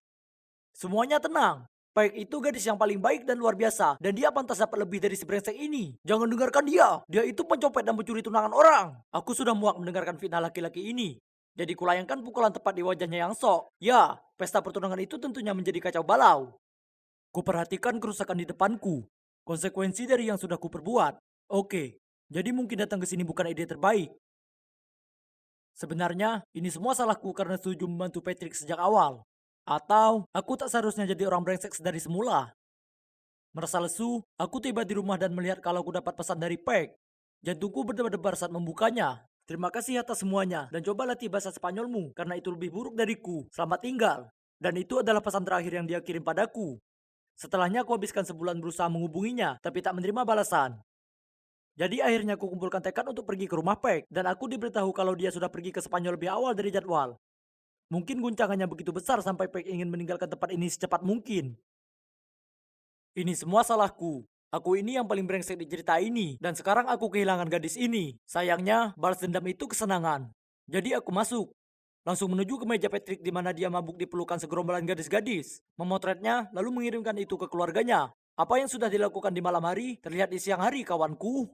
Beberapa hari setelahnya aku dengar kalau setelah terungkap, orang tua Patrick menyita semua kartu banknya. Bahkan pacarnya yang sekarang mencapakannya. Hah, jadi itu kesepakatan putus terakhir untuk tamu istimewaku. Dan sekarang tebak di mana aku berada. Mencari gadis pujaan hatiku tentunya. Dan kali ini akan kupastikan aku tidak mengacaukannya.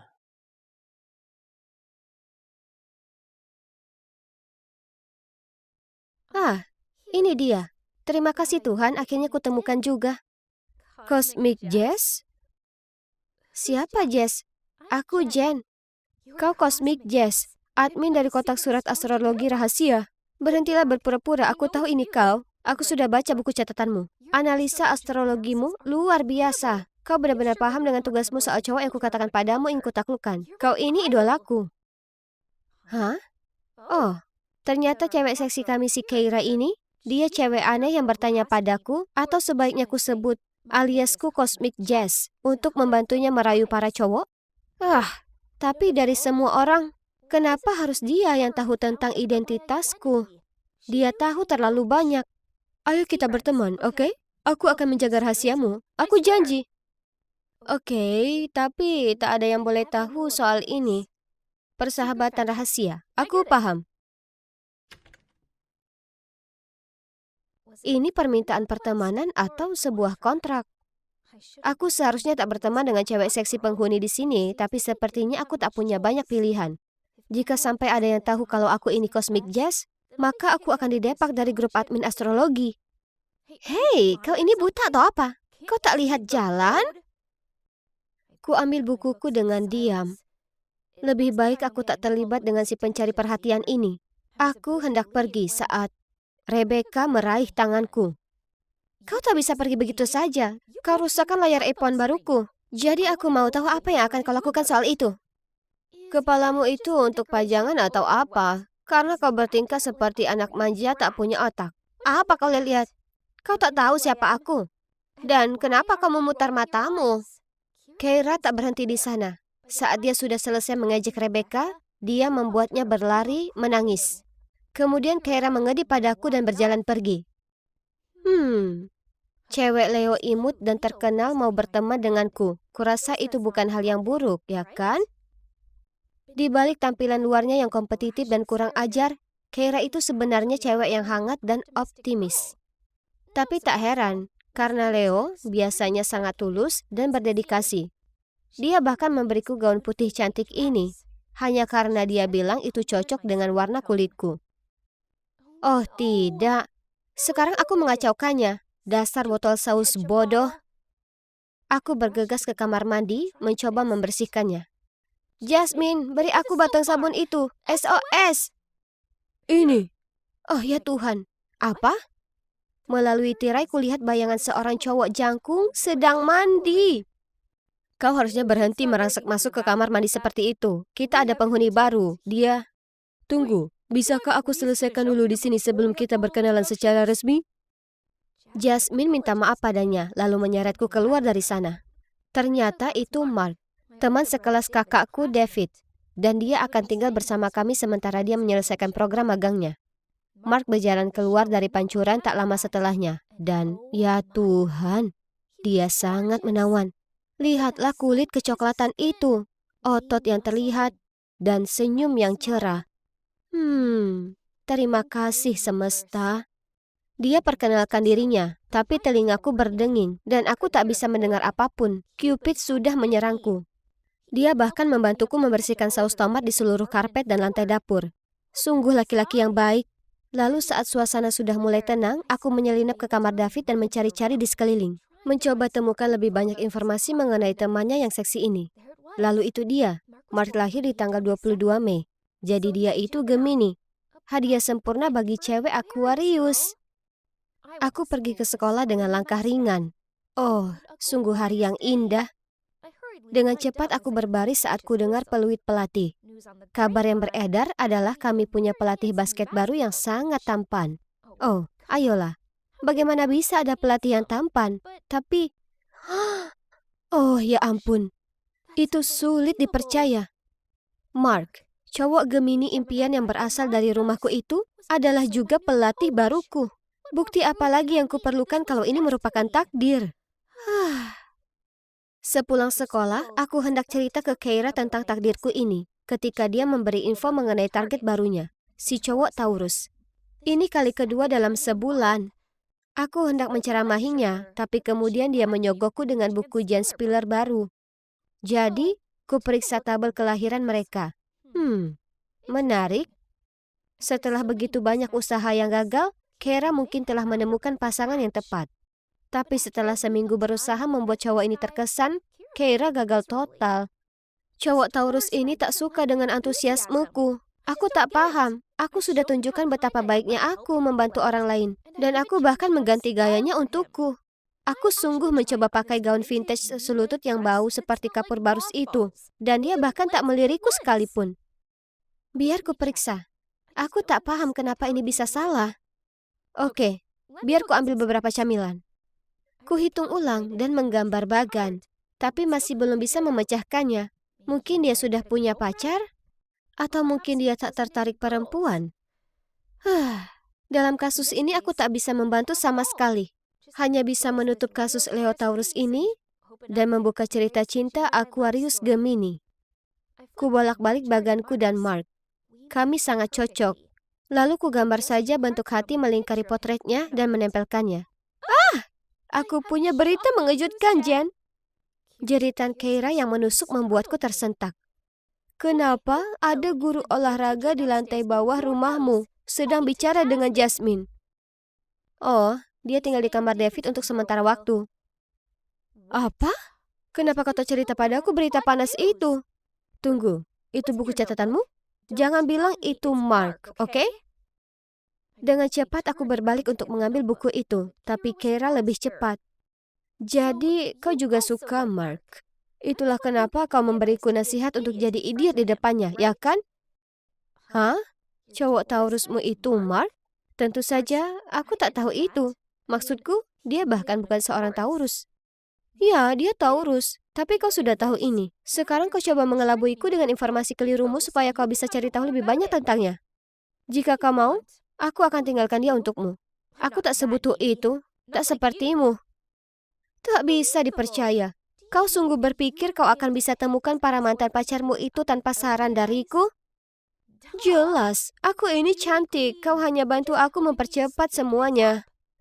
Cantik tapi membosankan. Kepribadian yang memenangkan hati para cowok itu aku yang membentuk. Itu bukan kau yang sebenarnya. Membosankan? Beraninya kau. Akan kutunjukkan padamu betapa jauhnya aku dari kata membosankan. Keira kemudian pergi. Oke, baiklah. Dia tinggal di dunia khayalan tentang dirinya sendiri. Sungguh delusional. Aku tak perlu seorang teman yang tak masuk akal. Di waktu yang sama, ku terima banyak sekali pemberitahuan di kotak surat rahasiaku. Oh tidak, foto dan infoku bocor di forum. Aku langsung masuk ke akun administrator. Anonimitas adalah peraturan nomor 1 di grup, jadi sekarang mereka telah mendepakku. Pekerjaan favoritku, para penggemarku. Keira, itu sudah keterlaluan. Baiklah, kau mau main kotor? Akan kutunjukkan yang kotor. Ini sudah waktunya daftar panjang pacar Keira dipublikasikan di forum sekolah. Keira si pemakan segala adalah panggilan baru yang para murid sematkan padanya. Oh ya sudah, itu salahnya sendiri karena menggoda 11, tidak, 12 cowok hanya dalam setengah tahun. Apa dia berusaha mencari pacar dari setiap zodiak atau bagaimana? Mari kita akhiri ini. Ini karena Mark, kan? Kau tak akan miliki dia. Dia milikku. Baiklah, kalau kau bisa memenangkan hatinya dalam sebulan, maka aku akan minta maaf karena bohong soal koleksi pacarmu. Jika tidak, kau harus tulis postingan menyatakan kalau aku bukan Jess. Oke, pegang kata-katamu sendiri. Keira itu cewek kompetitif, tapi dalam pertarungan ini, aku pasti akan menang. Maksudku, ayolah. Dia bahkan tak bisa dapatkan tanda bintang Mark yang benar. Meski dia koki yang buruk, Keira masih mencoba mengirim kue-kue menjijikkan yang dibuatnya untuk Mark. Tapi tentu saja, Markku membuangnya ke tempat sampah setelah gigitan pertama. Dia juga pura-pura pingsan dan jatuh ke pelukannya tiap pelajaran basket. Mark terlihat sangat tak nyaman. Sungguh tak heran, mengingat dia itu 100% Gemini, bukan Taurus. Jadi akting cewek rapuh itu tak akan berhasil padanya. Sedangkan hubunganku dengannya, ya, itu berjalan dengan baik. Dan terima kasih berkat tanda bintang kami yang telah ditetapkan, yang harus kulakukan hanyalah menjadi diri sendiri. Contohnya, pada malam lalu, saat aku kebetulan menyebut ada bintang jatuh, dengan antusias dia mengajakku dan Jasmine pergi melihatnya. Kemudian minggu lalu, dia mengundangku dan Jasmine ke peternakan seorang teman, yang mana sangat asik. Kulihat tatapan menawan yang diberikannya padaku. Jadi andai Jess tak ada di sana, dia pasti akan mengutarakan cintanya padaku. Dan itu benar bahwa tak perlu kutunggu lama, karena malam itu, tiba-tiba ku dengar ada ketukan di pintuku. Manis sekali, ditinggalkannya 2 tiket nonton untukku. Rasakan itu Keira, aku tahu aku akan menang kali ini. Aku berencana sekali mengambil foto kami berpegangan tangan di bioskop dan mengirimnya ke Keira. Malam berikutnya, tak kulihat Mark di rumah. Jadi kurasa dia ingin aku menemuinya di bioskop. Ini sangat romantis. Aku ada di bangku yang tepat, tapi dia belum ada di sana. Jantungku berdetak sangat kencang sampai kukira akan meledak. Saat filmnya dimulai, lampu dipadamkan. Dan saat itulah ada yang mendekati baris tempat dudukku. Dengan gugup aku pura-pura menatap layar saat dia datang duduk di sebelahku. Kenapa kau di sini? Lebih ke apa yang kau lakukan di sini? Kami berdua menonton keseluruhan film bersama dengan amarah dan ketidaksabaran. Siapa yang mengatur semua ini? Kami bergegas keluar dari bioskop untuk melihat Mark. Hanya saja, dia sedang bergandengan tangan dengan seorang cewek. Jasmine? Kami mengejar mereka, tapi Jasmine hanya mengangkat bahu dan tersenyum. Jadi, selama ini dia berusaha memenangkan hati Jasmine, bukan aku. Kemudian dia berjalan ke arah kami dan memberiku kartunya. Sana belilah es krim, pizza, apa saja. Bersenang-senanglah, aku dan Jasmine akan kembali nanti. Apa itu tadi? Kuperhatikan kartu kredit itu dan terkesiap saat kulihat tanda Timin di sudut kartu. Bagaimana aku lupa kalau Gemini punya banyak kepribadian? Timin adalah pendiri kotak surat astrologi. Siapa yang kira kalau pemimpin grup ini adalah seorang guru? Orang yang tinggal bersamaku, pacar saudariku, gebetanku, dan bahkan gebetan sahabatku. Keira memberiku tatapan menenangkan. Sekarang kami berdua bertepuk sebelah tangan. Tapi sesuai gaya Leo, Keira sudah menyiapkan mangsa berikutnya. Jangan sedih, ini hanya tes lain. Menurutmu apa zodiak cowok itu? Dia cukup tampan dan dia pasti seorang Libra, ya kan? Aku tertawa kecil lalu menyandarkan kepala di bahunya. Mark, atau sebaiknya aku sebut Timin, membuatku sadar kalau sebelum aku bisa berharap temukan pasangan impianku, aku perlu membuat beberapa kesalahan terlebih dahulu. Aku mungkin belum temukan cinta, tapi ku dapatkan kembali temanku. Jadi itu cukup berarti, bukan? Paling tidak tes persahabatan ini berhasil. Aku baru sampai di sekolah, tapi aku bisa tahu ada yang tak beres. Bro, ada apa ribut-ribut? Apakah lakukan hal gila lagi? Lihat ini. Astaga jijik. Maaf, salah jalan. Lewat sini. Ini, Bu Stewart, kepala sekolah kita yang baru. Di depanku seorang wanita dengan tatapan tajam yang memancarkan aura menakutkan. Ya, itu di luar dugaan. Karena kami semua mengira Pak Smith yang akan memimpin, karena dia sudah mengabdi sebagai wakil kepala sekolah bertahun-tahun lamanya. Tiba-tiba, ponsel semua orang bergetar. Ada apa dengan wajah tegas itu? Dia tampak begitu marah pada dunia. Apa dia alergi dengan kulit kita? Rok semua orang terlalu pendek. Tak ada pesta dansa tahun ini. Sulit dipercaya. Dia ini kepala sekolah atau sipir penjara. Perhatian para cowok. Dia tahu tempat merokok rahasia kita. Astaga, lihat semua wajah yang disematkan di ponsel mereka. Para penyebar gosip. Selama beberapa hari berikutnya, rumor tentang kepala sekolah kami yang baru sepertinya tersebar kemana-mana. Info tentangnya sepertinya lebih banyak dicari daripada tiket Imagine Dragon. Dan juga, sejak hari pertama kepala sekolah tiba di sini, serangkaian cerita aneh mulai beredar. Suatu hari aku berjalan menuju kelas dan mendengar cerita paling konyol di dunia. Sekolahku berhantu. Dasar idiot. Diam-diam aku merayap di bawah meja. Lalu tiba-tiba aku julurkan kepala ke atas dan berteriak, "Bu!" Yang menyebabkan semua temanku melompat ketakutan. Hahaha, dasar payah. Semua cerita seram itu omong kosong. Kau tak percaya? Hah? Tapi Stacy melihatnya. Oh tidak. Stacy? Aku tak tahu mereka menyeret gebetanku ke dalam masalah gosip konyol ini. Dia biasanya cewek yang paling pintar. Tak yakin apa yang mempengaruhinya. Setelah itu, Stacy rendahkan suaranya dan mulai bicara dengan bersemangat soal pertemuannya dengan siluet yang muncul di depan kantor kepala sekolah. Tapi yang paling buruk, sebelum dia bisa melihatnya lebih dekat, siluet itu menghilang. Itu mungkin cuma penjaga keamanan. Tidak, saat aku pergi, aku masih melihatnya tertidur di ruangannya. Dia bahkan memeriksa kamera dan melihat Stacy hanya berdiri dan mengatakan halo, meski tak ada seorang pun di sana. Seram kan? Kemudian cerita berlanjut ketika seseorang menyatakan kalau kepala sekolah yang baru adalah penyihir dan membawa kekuatan jahat ke sekolah.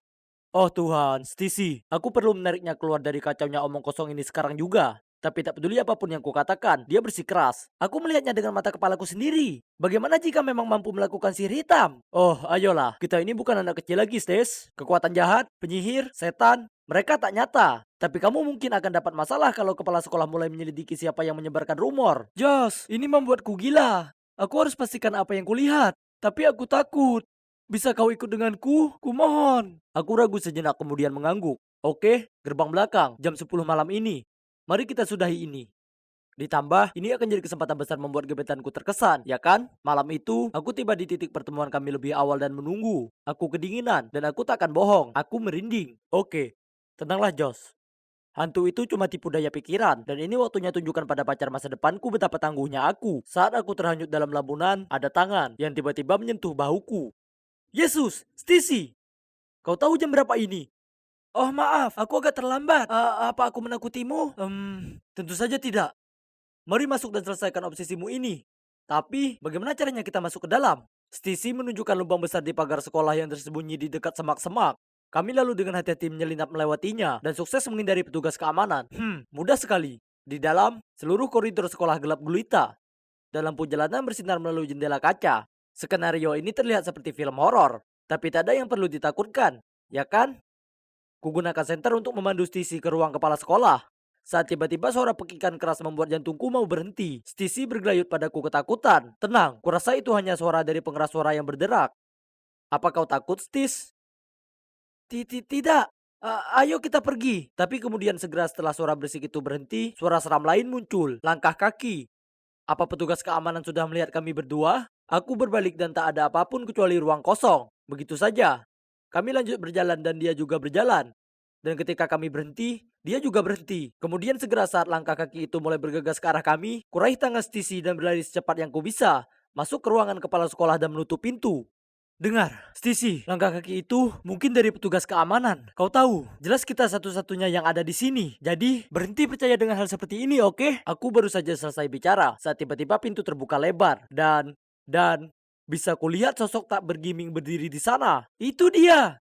Ya Tuhan, aku begitu takut sampai ketutup mataku dan pegangan ke Stacy. Kemudian saat kubuka mataku, bayangan itu mendekati kami. Ketakutan, aku segera menuju pintu untuk kabur. Dan bang! Baik aku dan hantu itu terjatuh.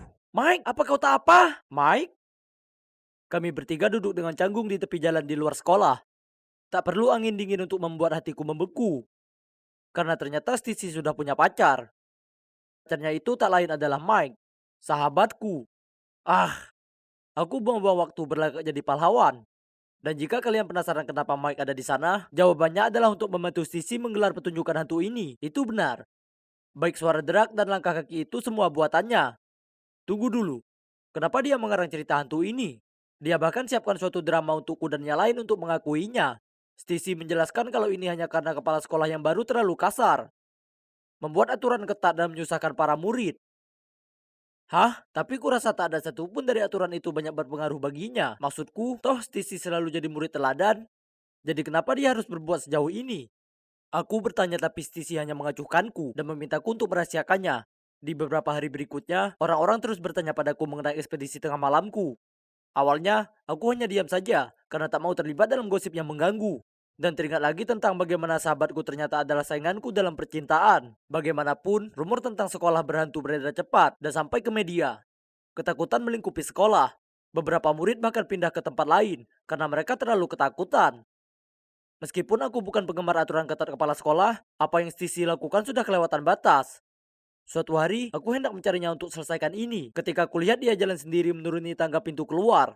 Stacey, aku tahu kau ini putri kepala sekolah dan admin dari grup obrolan seram yang muncul belakangan ini. Apa? Stacey adalah putri dari kepala sekolah? Tak bisa dipercaya. Dan bukankah orang itu, Pak Smith, wakil kepala sekolah? Mungkin kita mengejar hal yang sama. Apa kau tak mau ibumu kerja di tempat lain juga, betul kan? Tapi caramu sepertinya tak berjalan begitu baik. Jadi apa saran Anda? Ada cara lebih mudah, yaitu memberiku stempel ibumu. Aku akan atasi ini. Ini terlalu bahaya. Bagaimana saya bisa mempercayai Anda? Sekarang kita di pihak yang sama. Kau mungkin tak ingin ibumu tahu apa yang sudah kau perbuat di belakangnya, ya kan? Segera setelah Pak Smith pergi, aku langsung lari ke Stacy. Tidak, kau tak bisa lakukan itu. Kau bahkan tak mengenalnya secara langsung. Hati-hati. Tapi Stacy bersikeras melakukan caranya sendiri. Dia bilang kalau sejak ayahnya meninggal, dia sudah mulai lelah dengan aturan-aturan ibunya. Sekolah adalah satu-satunya tempat di mana dulu dia merasa bebas. Tapi sekarang, itu juga telah hancur baginya. Aku tak bisa hidup 24/7 di bawah kurungan ibuku. Apa kau mengerti? Nah, itu benar. Bahwa jadi anak seorang guru pasti sudah cukup membuat stres. Apalagi jadi anak kepala sekolah yang tegas. Itu pasti lebih melelahkan. Tapi berkonspirasi dengan Pak Smith adalah langkah yang terlalu jauh, ya kan? Dan apa yang akan terjadi. Beberapa hari berikutnya, banyak sekali pesan bocor mengenai kepala sekolah memasukkan skor untuk meningkatkan ranking sekolah. Dan tentu saja, ia akan jadi subjek dari prosedur kedisiplinan dan mungkin keluar dari pekerjaannya selamanya karena melanggar etika profesi. Kulihat Stacy, wajahnya muram dan tiba-tiba dia melesat keluar kelas. Aku mengejar dan mencarinya kemanapun, tapi dia tak bisa kutemukan. Hingga aku dengar suara isak tangis dari kantin yang terbengkalai. Syukurlah itu dia. Melihatku, Stacy pecah tangisnya dan mencurahkan isi hatinya. Dia tak menyangka konsekuensi tindakannya dan dengan naif membiarkan Pak Smith mengambil untung dari kepercayaannya dan menyusun semua ini. Stis, kurasa yang terbaik adalah untuk memberitahu ibumu kebenarannya. Masih ada waktu memperbaiki ini. Cepat, sebelum terlalu terlambat. Dia menyeka air matanya dan memberiku pelukan, lalu setuju untuk pergi mencari ibunya. Bu, aku menyesal. Aku yang mulai rumor itu dan bersekongkol dengan Pak Smith untuk membantu menghancurkan karir ibu. Kukira kepala sekolah akan meledak, tapi kemudian yang mengejutkanku, ia mendekat dan menarik Stacy ke dalam pelukannya. Aku tahu semuanya jadi berat, sejak ayahmu tak lagi bersama kita. Aku hanya begitu khawatir dirimu membuat pilihan yang salah dan akan mengambil langkah keliru hingga aku mulai bersikap lebih tegas padamu. Aku menyayangimu, pernah bermaksud memberi beban seberat ini padamu. Aku minta maaf. Tolong maafkan Sisi, dia tak pernah bermaksud menyakiti Anda dan merasa tak enak sekali tentang itu. Semua baik-baik saja. Terima kasih banyak, Josh, telah bercerita padaku soal ini. Hah? Ibu sudah tahu semuanya? Ya, aku sangat khawatir kalau kau akan diperalat. Jadi kuceritakan padanya mengenai percakapanmu dengan wakil kepala sekolah. Dan rumor bahwa kepala sekolah harus berhenti dari pekerjaannya, itu aku yang sebarkan. Maksudku, itulah bagaimana Stacy menyadari kalau yang dilakukannya itu keterlaluan dan bisa mendapatkan konsekuensi besar, ya kan? Meskipun ibunya memaafkannya, Stacy masih gugup karena dia telah memberikan Pak Smith stempel ibunya. Itu tak apa sayang, apa yang kau lakukan secara tak sengaja membantuku mendapatkan bukti penggelapannya dengan pura-pura menjadi aku. Pelanggarannya akan segera ditangani. Semua sudah baik sekarang. Tugasku di sini sudah selesai. Kuperbaiki hubungan Stacy dan ibunya. Tapi yang terpenting, kubuktikan kalau sekolah ini tak berhantu. Hahaha. Jadi, apa selanjutnya? Nah, Stacy pasti merasa tergerak dengan aksi heroiku dan mulai tumbuh rasa untukku karena dia putus dengan Mike. Tak lama setelahnya, lalu mengajakku kencan. Tapi Mike sahabatku, dan tak mungkin aku membuatnya sedih karena cewek. Jadi aku menolaknya. Lagi pula, sisi nakalnya itu cukup menakutkan. Para cewek memang berbahaya. Hahaha. Hai semuanya, aku Ellie dan penemuan jeniusku siap membuatku jadi Thomas Edison berikutnya. Kalau kalian ingin melihat lebih banyak penemuan unikku, silakan tulis komentar. Lalu jangan lupa like dan subscribe cerita pendek animasi. Ibuku meninggal dunia saat aku masih kecil, jadi sejak saat itu yang tinggal hanyalah aku, ayah, dan kakak perempuanku Kara. Ayah seorang ilmuwan independen. Saat tumbuh dewasa, dia selalu menciptakan sesuatu dan membiarkanku membantunya. Secara alami, aku mengembangkan hasrat untuk menciptakan sesuatu sejak usia dini. Kalian sedang bermain frisbee dan kalian lapar. Tapi kalian tidak punya piring untuk makan. Apa hal ini pernah terjadi ke kalian semua? Tidak. Aku persembahkan untuk kalian piring makanan frisbee. Oke, tidak ada piring frisbee. Bagaimana dengan kacamata yang membantu kalian memotong bawang tanpa menangis? Atau topi makanan keren ini? Sempurna untuk semua kebutuhan camilan TV kalian. Oke, jadi mungkin mereka belum siap dengan penemuanku saat itu. Tapi setidaknya Kara sepertinya menyukainya. Seperti jam alarm yang hanya akan berhenti berbunyi ketika puzzle-nya diselesaikan. Dia seorang dokter, jadi penting bagi dia untuk bangun tepat waktu dan menjaga pikirannya tetap waspada. Aku juga ingin berprestasi. Impianku adalah menjadi seorang penemu seperti ayah. Jadi aku belajar dengan giat dan berhasil mendapatkan beasiswa di sekolah swasta terbaik di negara bagian tersebut. Saat aku mulai terbiasa dengan sekolah baruku, ayah bekerja keras untuk memastikan aku mendapatkan semua yang kubutuhkan. Semua orang menyukai penemuannya, termasuk keluarga Bancroft, salah satu keluarga terkaya di kota. Mereka mempekerjakannya untuk mendesain sistem robot. Namun karena kesalahan sistem, terjadi arus pendek dan membakar rumah mereka. Untungnya tidak ada yang terluka, tapi reputasi ayah dipertaruhkan. Dia harus membayar kerusakan yang berarti kami harus menjual rumah kami. Namun, kami tidak punya cukup uang. Saat itu, seorang wanita, Nyonya Harding, datang menemui ayah dan memberitahunya bahwa dia akan menyelesaikan semuanya dengan satu syarat. Dia harus tinggal di mansion dan bekerja secara eksklusif untuknya. Ayah tidak punya banyak pilihan, jadi dia setuju dan memintaku ikut juga. Sedangkan Kara, dia menerima tawaran pekerjaan bergaji tinggi untuk memberikan perawatan sepanjang waktu bagi pasien yang koma. Jadi dia pindah ke rumah sakit. Jadi ayah dan aku memulai usaha baru kami. Hanya saja kehidupan di rumah besar tidak berjalan baik. Segera setelah kami melangkah melewati pintu besar, ayah dimasukkan ke ruang bawah tanah untuk bekerja. Dan aku menjadi pelayan pribadi Nyonya Harding. Ini sangat tidak keren, jadi aku memutuskan untuk membalas dendam dengan manis. Aku mengutak-atik sepatu hak tinggi Nyonya Harding, sehingga aku bisa mengendalikannya dengan remote. Hanya saja aku ketahuan oleh Ariana, putri Nyonya Harding. Apa yang sedang kamu lakukan? Aku cuma... Oh, begitu. Pintar. Biarkan aku membantumu. Apa yang ada di dalam roti panggang kayu manis? Jadi, kami menyaksikan Nyonya Harding memakai sepatu hak tinggi, terhuyung-huyung, dan terjatuh. Misi selesai. Bagus sekali, Ellie. Itu hal terlucu yang pernah kulihat sepanjang tahun. Jadi, ada apa denganmu dan Nyonya Harding? Ibu selalu keras padaku, tapi ayah sebaliknya. Hanya saja dia sedang berpergian. Jadi ibu menjalankan perusahaan Mila untuk sementara waktu dan sekarang dia berubah menjadi seorang tiran. Sejak saat itu, Ariana dan aku menjadi teman dan menghabiskan waktu luang kami dengan mengusili Nyonya Harding bersama-sama. Kami menata ulang keyboard laptopnya, mengotak-atik water flossernya, dan merusak lampu kamarnya. Aku ingin membantu ayah dalam hal keuangan. Jadi di sekolah, aku membuka layanan penemuan desain sesuai permintaan untuk mendapatkan uang tambahan. Queen, ratu sekolah memperhatikan dan membuat pesanan denganku. High heel yang bisa diubah jadi flat akan membuat pesta jadi lebih mudah. Berikan aku sepasang sepatu ukuran 7 dan pastikan warnanya pink cerah. Aku menyelesaikan pesanannya lalu dengan penuh semangat memberikannya kepada Queen. Hanya saja dia terjatuh. Kamu melakukannya dengan sengaja, kan? Aku akan membuat hidupmu sengsara. Aku membuatnya berdasarkan pesananmu. Hei, kamu sudah mendapatkan apa yang kamu pesan, jadi tinggalkan dia sendiri. Ternyata ini Owen yang juga mendapat beasiswa. Owen juga seorang ahli sains, jadi kami langsung akrab. Suatu malam, aku sedang menyajikan makan malam ketika aku mendengar Ariana bertanya kepada ibunya kenapa ayahnya belum kembali ke rumah. Ariana, dia telah terbang ke India untuk retreat spiritual. Kedengarannya itu bukan sesuatu yang dilakukan ayah. Ya, retreat rohani sangat membantu dalam menjalankan perusahaan. Dia akan segera kembali. Sekarang makanlah sayuranmu. Ariana tampak masih sangat bingung. Aku tahu rasa sakitnya karena aku juga merindukan ayahku. Merasa sedih aku menemui Kara untuk membicarakan hal itu dengannya. Namun, Kara muncul dengan 2 pengawal raksasa.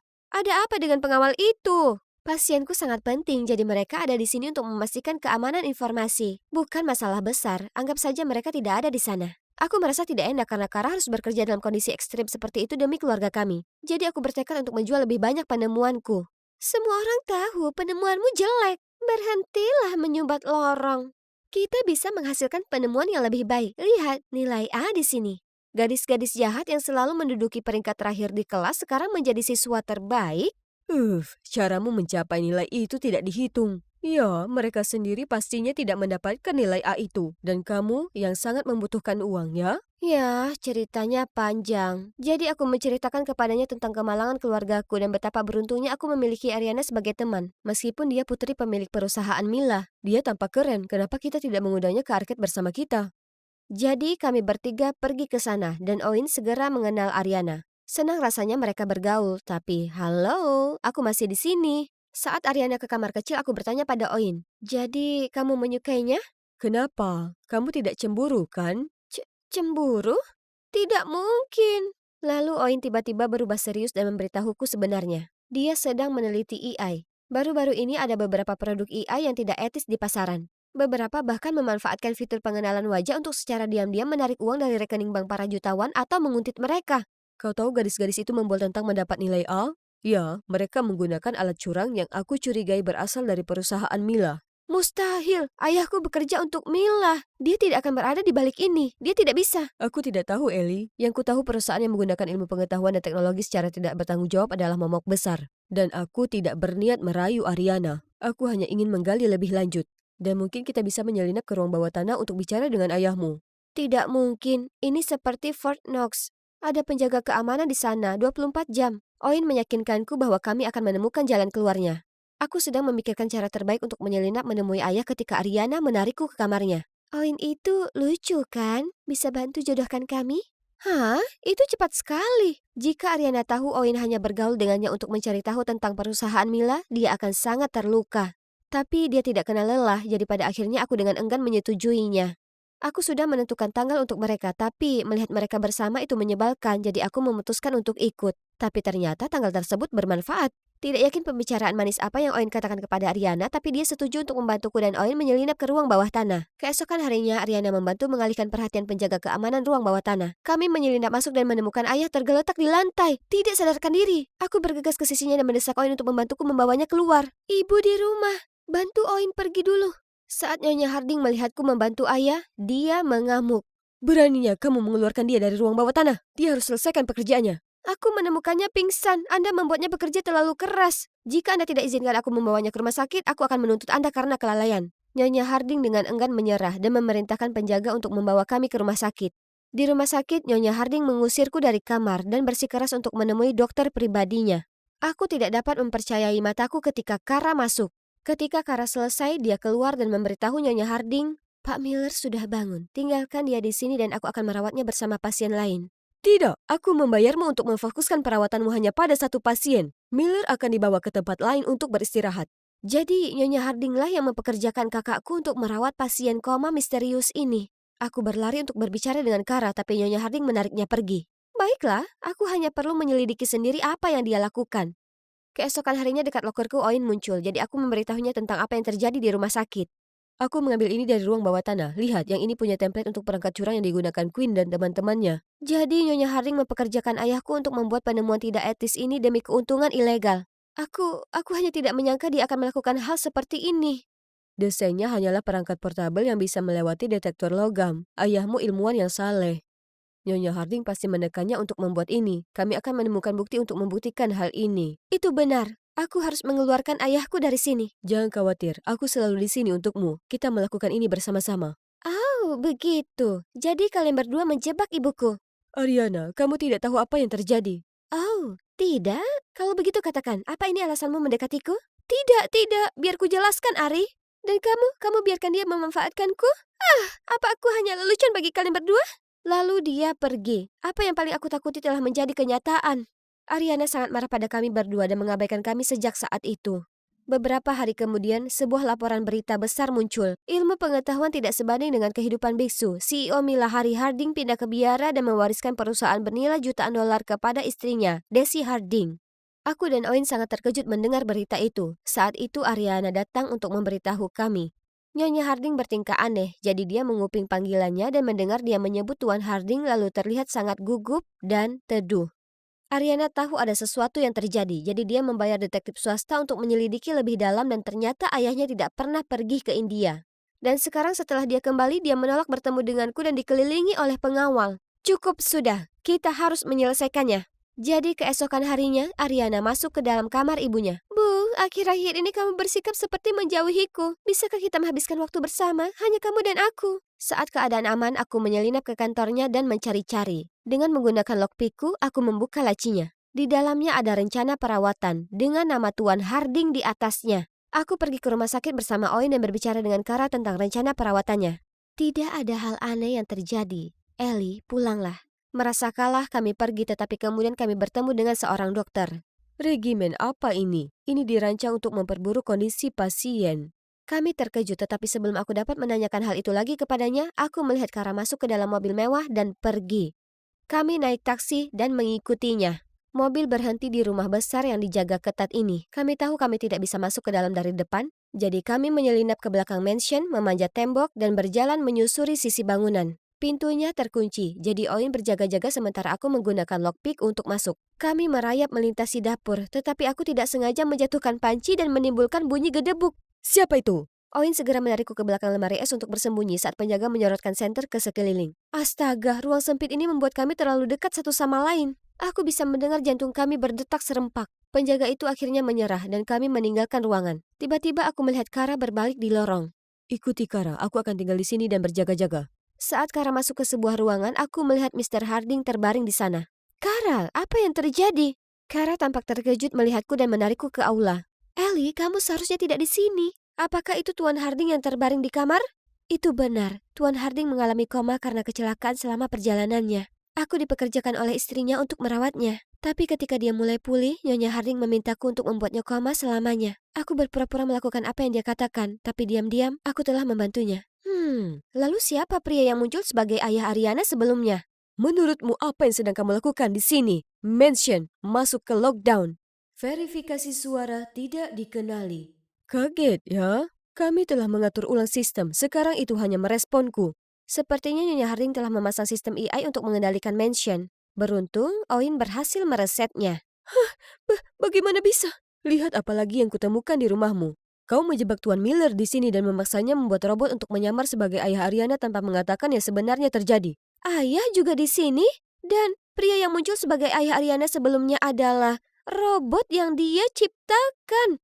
Tahan mereka segera. Baiklah, kurasa sudah waktunya menggunakan penangkap lalatku. Aku menembak mata Nyonya Harding dan pengawalnya.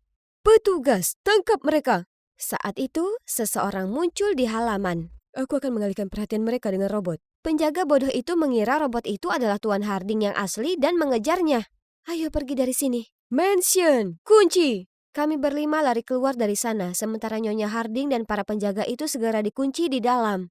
Saat semua orang kembali ke mansion, Ariana memaksaku untuk membawanya menemui ibunya. Kenapa, Bu? Kenapa kamu melakukan ini pada ayah?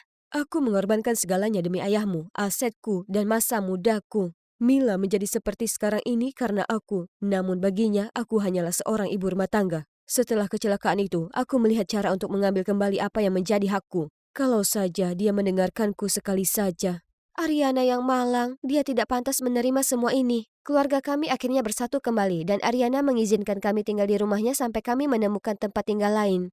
Adapun Tuan Harding, berkat upaya Kara, dia sadar kembali dan sedang dalam proses pemulihan penuh. Kara adalah dokter yang hebat dan menurutku ayah memiliki titik lemah padanya. Aku baik-baik saja jika mereka, kau tahu, berkumpul. Ya, menurutku juga begitu. Ngomong-ngomong, aku minta maaf tentang Oin dan kamu. Aku sudah lupa tentang itu. Kamu dan dia diciptakan untuk satu sama lain. Aku mundur. Oh, itu dia. Kejarlah dia. Oin muncul dengan membawa beberapa bunga, tampak berpakaian lengkap. Hai Oin, kenapa kamu ada di sini? Kamu mengirimiku pesan memintaku menjemputmu untuk berkencan. Aku tidak melakukannya.